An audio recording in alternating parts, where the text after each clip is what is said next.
Hindi naman nakaligtas sa mga otoridad ang mga namamasada na tricycle sa Quezon City na walang prangkisa at nag-overloading. Kanina sa Batasan Hills, 7 ang agad in-impound at pagbabayari ng multa. Nasa gitna ng aksyon si Ivy Bernardo. Kasabay ng pagbabalik eskwela ngayong araw ang pagkaid ng mga tricycle driver na naghahatid sa mga estudyanteng papasok. Dito sa may Batasan Hills, Quezon City, naglipa ng mga tricycle na nangongolorong para maging school service. Sa ordinansa ng QC, 4 lang ang dapat sakay ng tricycle kasama ang driver. Higit dito, overloading na. Inuhuli po namin dito yung pong mga tricycle na ginagamit ng school service. Wala pong binigay ng Quezon City government sa mga tricycle na franchise para maghatid ng mga bata dito sa eskwelahan. Ang sakay lang po ng tricycle ay bali 4 pati driver.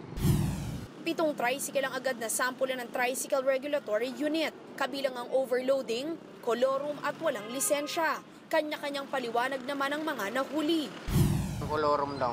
Sabi ko, sir, anak ko naman lang yung hinahatid ko niyan. Hindi naman ako namamasahero eh. Eh, ano masasabi nyo? Wala, nandiyan na yan eh. Tanggapin na lang natin. Eh, matigasan ka ba, di lalaki lang lalo yung violation mo. Overloading. Limang ano ko, sakay. Bilang kaparusahan, i-impound ang mga tricycle na nahuli at magmumulta mga naaresto ng 350 pesos kapag walang lisensya, 500 pesos kung overloading at 1,500 pesos kapag kolorum o walang prangkisa. Tuloy-tuloy ang gagawing operasyon ng TRU. Isa sa mga tututukan nila ang mga terminal na malapit sa mga eskwelahan. Paalala ng otoridad, isaalang-alang ang kaligtasan ng mga estudyanteng sumasakay sa tricycle.